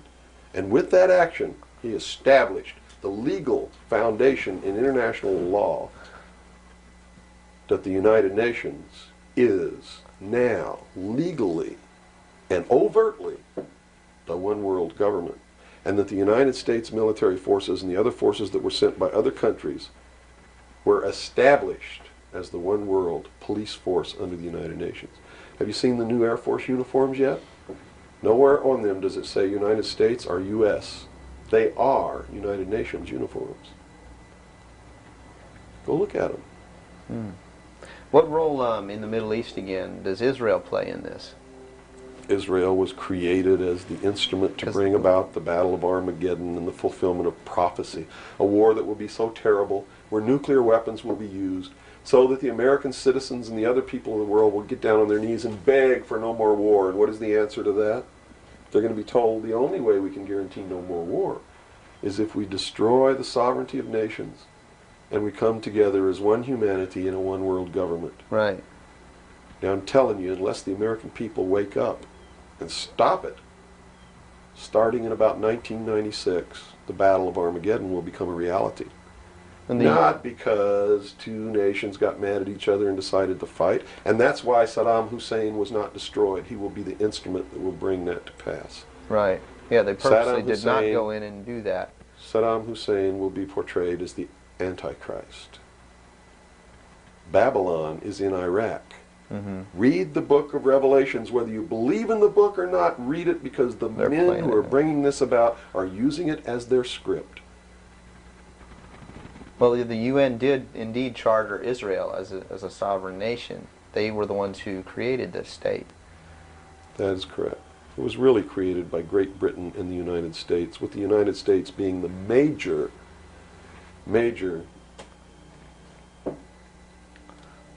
instigant. Okay, and the Jewish people were then being manipulated into believing it was for some other reason. That's correct. They've always been manipulated. And I get people who still come to me all the time and say, Bill, you're all wrong, it's the Jews. The Jews are subverting the world. Man, it's not the Jews, it's not the Catholics, it's not the blacks. It's these men who belong to the ancient mystery schools, who meet in secret and decide the fate of the world. And they belong to all different races and all different nationalities and all different religions to the public point of view. But in secret,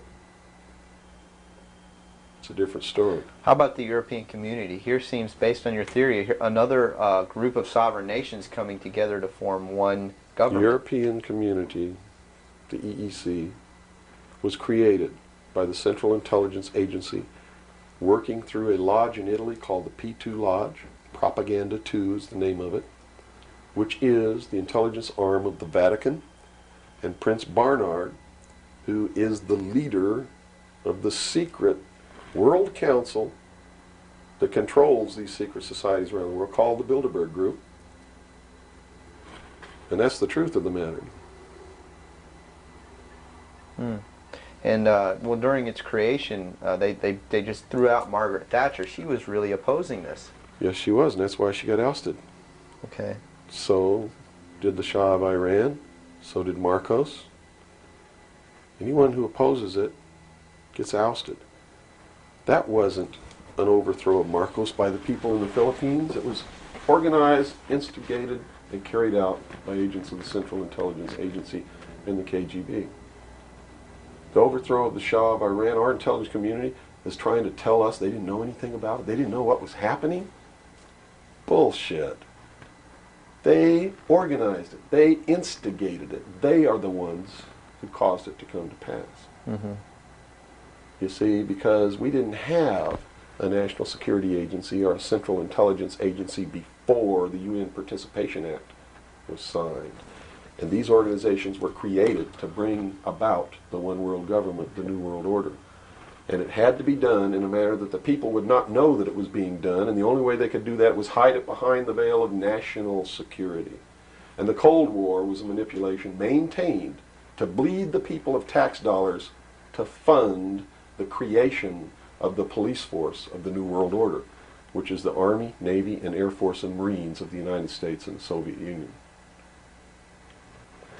And the people didn't rise up in the Soviet Union and overthrow communism. It came from the top down because it had to be done. There has to be a bringing to the same level of all the peoples of the world to approximately the same political viewpoint, so there's not big disparity, in order to be able to justify the merger of all these countries together. Well, who now is ruling the forces of the former Soviet Union? You have Yeltsin in now, as Gorbachev supposedly went down, but we're not sure about that.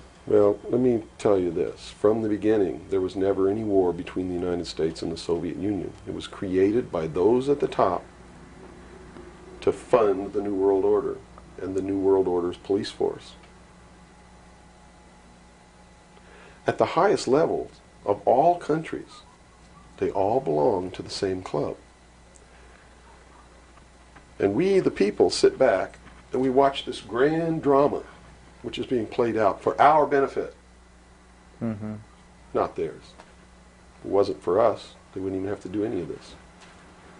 But you see, they just can't come out and destroy all of us because they need slaves. They need people to make their shoes and make their cars and mine the ore. They need worker bees, and that's what we are. In the New World Order, we will be the worker bees, the slaves. So the Orwellian view of the vision of the future wasn't too far off based on this scenario. George Orwell was just like me. He was a low-level member of British intelligence who was appointed to a position high enough where he saw the same documents that I saw. And he tried to warn the world just like I'm trying to warn the world, only he wasn't willing to take the risk that I'm willing to take. So he wrote it in a book called 1984 and spelled out exactly what's coming as a warning to the people of the world, as a work of fiction. But you notice that that work of fiction really stirred people up because they knew that it wasn't fiction. In their heart of hearts, everyone who's read that book knows that it's coming. It's a possibility. Most people won't recognize it overtly or publicly, because then, if they recognize it, they have to be responsible to do something about it. And that's what every one of you have been resisting all your life, is being responsible to do something about it, to get involved. That's why you'll walk away from a girl being raped on the street by a gang of thugs rather than go and try to help her. And I'm not talking to all of you. I know there's some of you out there just like me, but most of you are just exactly what I've just described. Most people are no better than animals who do not have intelligence because they don't use their intelligence. And to these men who control things behind the scenes, you are stakes on the table by choice and consent, and will always be ruled and manipulated and enslaved by people who do use their brains. As long as we're debunking some myths, because it's putting pieces of this puzzle together, I think, for a lot of people that may be watching. The hostage situation in Iran that got Carter out of office, is this another orchestration? And if so, how does it fit into the October surprise is no myth. There was a deal made. There was a deal made at the highest levels to keep the hostages until after Reagan was elected. Do you really believe that it was an accident, that it was a coincidence, that 30 minutes after Ronald Reagan was sworn in, took his oath of office, the hostages were released? Did they want Carter out? Are you really that naive? I can't believe it. Did they want Carter out? Yes, they wanted Carter out. They wanted Carter out. He wouldn't play by the rules? Or what was I don't know why they wanted him out, but they wanted him out. Carter was ineffective. He did not have the support of all the American people. They need people who can manipulate the American people so that they have their support. My message is to you is don't support anybody unless they're doing what we know to be right. Don't believe them. Don't fall for the manipulations. Double check everything they say. And that means you can't rely on the media as it is today either. Oh, of course not. All the media in this country, radio, television, and print, is all owned by 5 corporations. All of these corporations that own the media are owned and controlled, and members of the Council on Foreign Relations sit on their board of directors. Can you name those 5 corporations? Is that... Not off the top of my head. Okay. I could try, but I don't want to take a chance on being inaccurate. But you can trace that yourself. Okay. Remember, if you go down and you trace the ownership of a station or a newspaper, and you get to a corporation, remember that somebody owns that corporation, and it's usually another corporation. But when you trace the interlocking of all these things, when you get to the top, there's 5.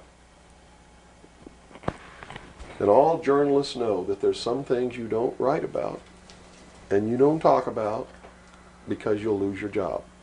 And that's where the control is. And that's why they pay anchormen like Dan Rather $2 million a year. because he doesn't question them. He knows that if he goes against them, he's going to lose $2 million a year. Do you think a man that looks pretty and sits in front of a TV camera for the 6 o'clock news is worth $2 million a year? No way. I don't care how long he works and I don't care what he does. There is no job worth $2 million a year. That's why they pay athletes these fantastic salaries. I was listening to the radio the other day. They just contracted to pay one player on one team $6 million a year. Can you believe this? And why is that? It's the Roman circus. What does the emperor do when the people become restive, and when the people are asking questions, and when the people don't like the policies of the emperor? He sends them to the circus. He creates a circus. He builds a giant coliseum. And he begins to throw the Christians to the lions. And he has great chariot races and football games and basketball games, all to keep the idiots preoccupied with things that don't mean anything in the scheme of the entire world, so that they don't have the time to learn what the truth is, so they don't ever get smart enough to learn how they're being manipulated, so they don't ever question the emperor. That's why they pay a player on a football team or a baseball team $1 million or $2 million or $3 million a year. It is the Roman circus. I know men who don't know anything in the world except who plays third base for the Mets. And they think that's a great accomplishment. And they meet and pat each other on the back and bond and go have cocktails and talk about what this guy that plays third base for the Mets did in last night's game. It's sad. It's really sad. Is there any room in a kind of society where these manipulations are not taking place for this type of entertainment, or any type of entertainment at all? If people understand that a game is a game, if people understand that nobody, no matter what they do, is worth paying $2 or $3 million a year for, people should be able to get rich if they want to, by the sweat of their individual labor. Okay? By going out and doing something for the world.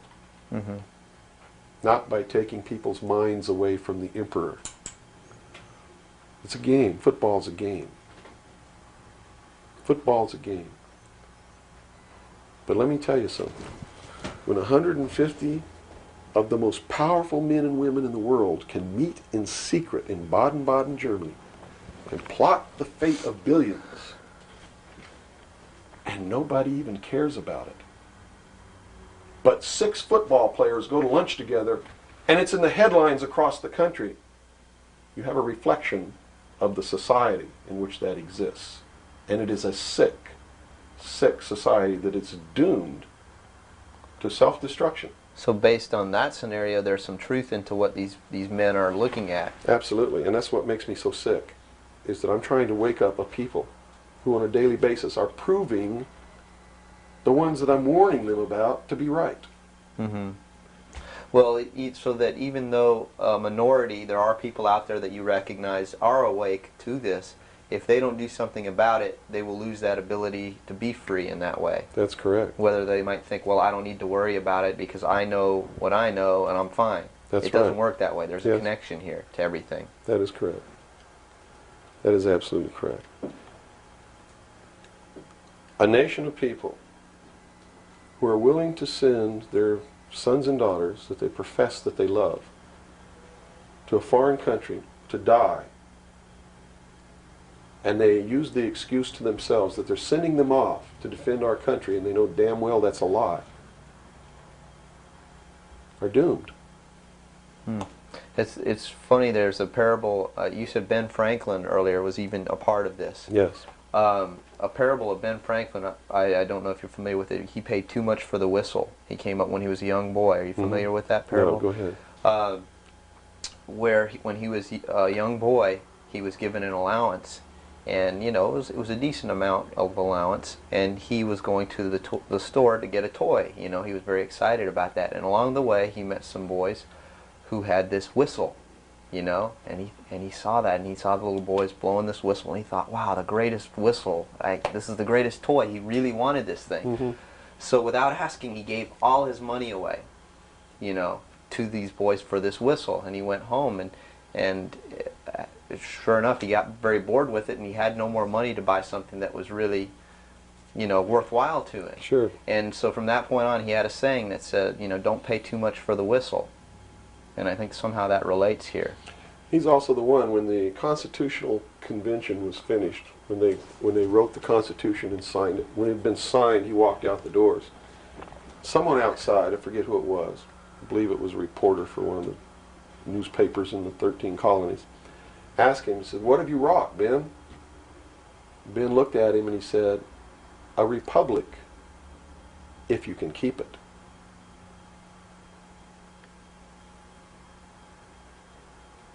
He knew. He did. And that's a good place to end. Yeah, I think so. That's a great ending. Wow. Good job, guys. All right, Bill. Yo. Fantastic. Good. Thanks, Bill. Where's your towel? Right there. We're about ready for These lights are roasting me. Man. kill. I've already had my son. I'm ready for a bath.